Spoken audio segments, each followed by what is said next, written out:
Hello, Facebook fans and YouTube fans of DX Engineering. It is Tuesday afternoon here in the Eastern time zone of the USA. That is 17:15 Zulu on September 17th, 2024. And this is Tuesdays with DX Engineering. And today we're going to talk to another one of our many team members. And we have team members that are spread out all over the US. And so when you call or you get an email or you do a text chat, you never know who's going to answer.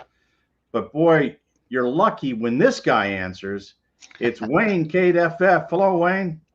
Hi, Tim. Thanks for having me on here today. It's great to have you on. And Wayne, here in Northeast Ohio, Western Pennsylvania, you can tell that fall's coming. Yeah, you sure can. Time to do antenna work. In fact, that's what we were doing over the weekend, working on some maintenance issues on the tower and planning a new 160-meter vertical and trying to do some things before it sets in. Well, and a lot of people, let's talk about that for a second, Wayne. A lot of people would say, Wayne, 160. I mean, have you heard the news? There's sunspots. Yeah, but still, there's plenty of things to do there. And thanks to you, I got interested in contesting on 160 and proved to be a lot of fun. So we're going to try and improve the situation here a little bit this year. And it is known as the Gentleman's Band. And of course, FT8 on 160 has opened up a whole new layer of DX that you can work. But let's go to the other six. Let's go to 6 meters. Wayne, tell everybody what you have up on 6 meters. Frank W3LPL and Carl K9LA. These guys are all saying, hey, we're going to get F2, real live F2 propagation to Europe starting late October into November and December. What do you got for 6? Well, first of all, I sure hope they're right. Because 6 has been a great disappointment this summer. I don't think I've worked Europe more than once or twice. I have a home-built 4-element LFA loop-fed array, and it's at about 48 feet, which seems to be an optimal height on 6 meters. And it's a very nice performing antenna, very quiet, very easy to feed, super bandwidth on it. And it's something that I just built it as a lark and really has worked out very well. So you just build it, with plans from the internet. Is that right? Correct. And I bought all the parts from DX Engineering, of course. Right. So that makes it easy to do. One of these times, maybe we have to get you to write that up and share that. But of course, those designs are available on the internet. And you don't have to have a real big antenna, to do really well on 6, right? No, 6 meters is amazing. I recall when right before the Dayton Hamvention, E51 EME was coming in very sporadically. And one of the guys that works for DX, K8DV, he worked E51, now think about this, in the South Cook Islands with 100 watts and a dipole on 6 meters FT8. It was the night before, so it was Thursday evening before the Dayton Hamvention. Wow. And that's why they call it the magic band. Oh, absolutely. 100 watts and a dipole, and he's working out to E51 EME. And you hear, and then you hear about it, Wayne, that the opening was maybe 5 minutes long. Oh, right. And it was what we call a postage stamp opening, where it was in the Cincinnati area. Right. So it moves around a little bit, but it's very unpredictable. But when it's there, it's great. You have to enjoy it. Yeah, but the great thing about F2 propagation on 6 is it'll be a little bit more predictable and it'll be more widespread than these postage stamp or sunlight openings that we see. Well, we had a little bit of that last winter. There was some F2 openings. I worked a couple ZD7s, and there was some guys working West African stuff one afternoon. And it was a very nice propagation Very good contacts both ways. And I saw yesterday my friends down in Oklahoma had a real nice trans-equatorial path, the TEP, that goes north-south. Right. So they were working all sorts of stations on 6 meters in South America. But again, it's like you said, it's a postage stamp that's kind of moving around a little bit, and it's not throughout the entire U.S. And then speaking of ZDs, ZD9 W7GJ is down there right now, Yes. working 6 meter EME. Yes. Yes. And I think he'll work terrestrial stuff too if he gets a shot at that. So, yeah, I mean, this is just an exciting time to be, an amateur radio operator, don't you think, Wayne? Absolutely. It's one of those things that there's so many things to do. And I'm still trying to get my country total up on FT8. I'm approaching 300, but I've kind of hit that wall now. They're starting to get few and far between. Well, and then at dinner last Saturday night in Chicago, Bernie W3UR of the Daily DX, he was telling us about the 25 most wanted countries. Right. And there's nobody on the air in a lot of these places. But, fortunately, like how did you do with the St. Paul, the CY9C? They decoded me twice. I got a report back twice, but I'm not in the log. So I'm not sure what the situation is there. I never did get an RR73, but I did get a report. And Scott, N3RA, heard a report back from me as well. And he fired me off an email with a screenshot. So, they definitely heard me, but unfortunately, not in the log. But I'm going to challenge that. We're gonna send him an email. Well, the same thing happened with those guys down there on Galapagos.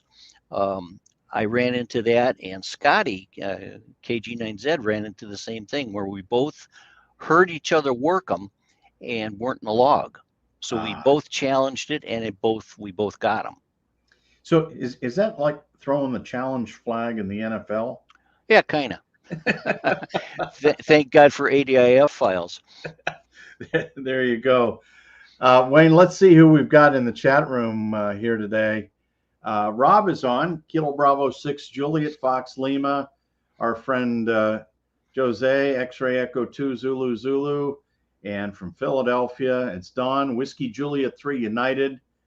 And our good friend, young Michael, W3 Mike Lima Juliet. He says it's very good weather for antenna work. And that's true. It's not as hot, Wayne. I know, it's nice. Those guys down in Texas, can you imagine?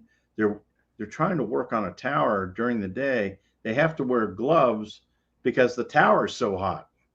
Wow. No thanks. We've got our friend Scott, K8 Delta Radio in California. Let's see. KB6JFL says he worked Fox Kilo out now New Caledonia.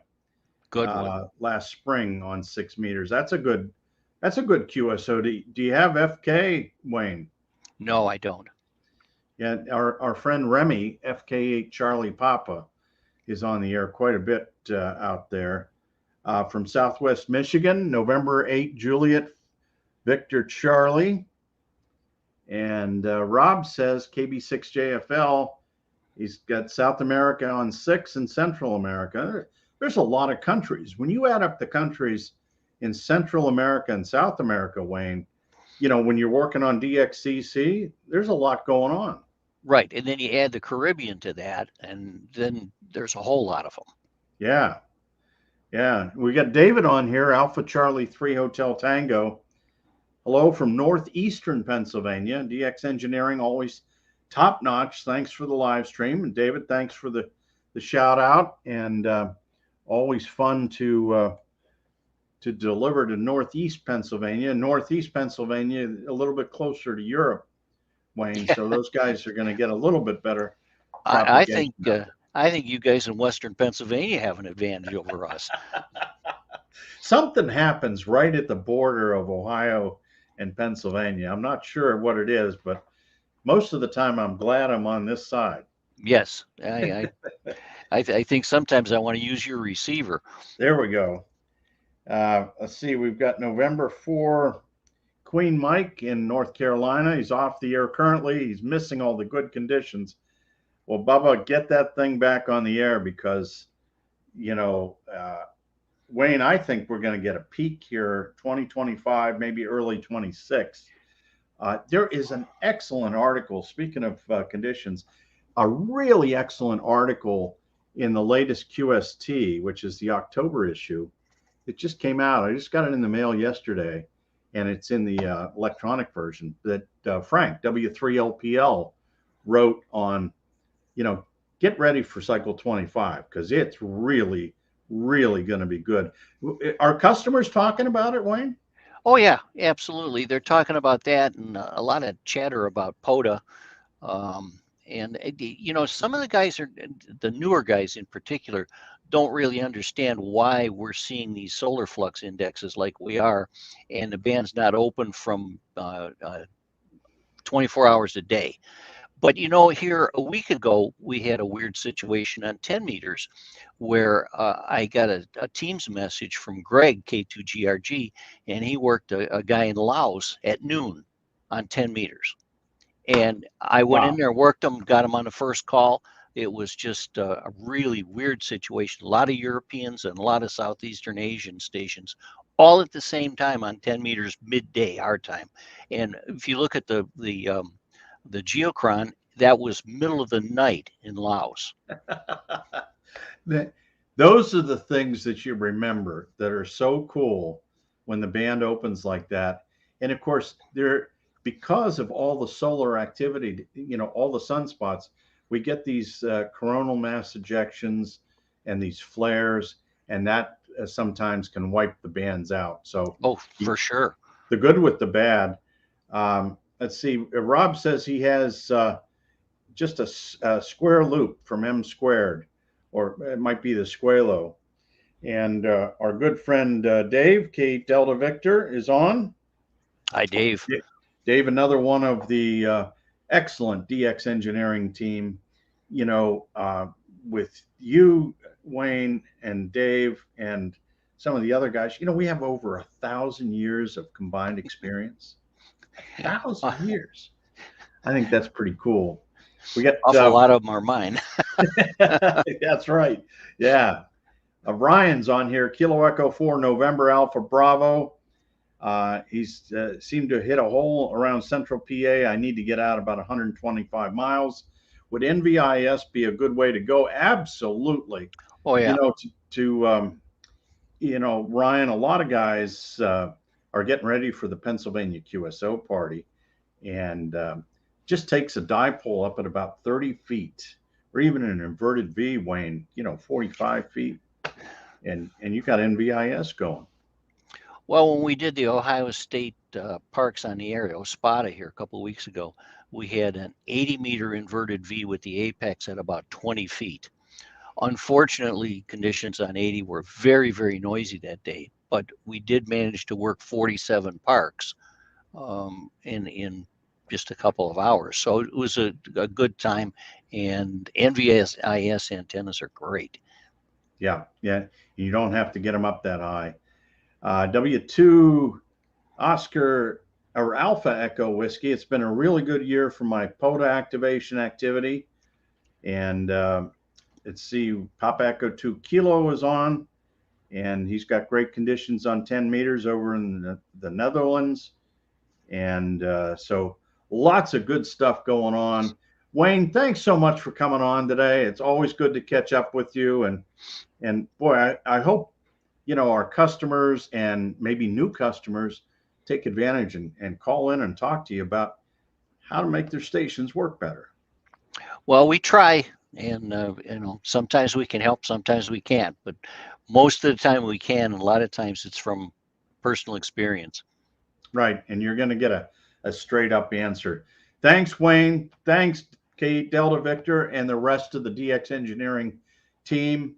And we hope everybody is enjoying the enhanced sunspot activity and the great conditions. And, you know, get on tonight, get on this weekend, and have fun with the best hobby in the world. Until next time, 73 from DX Engineering. 73.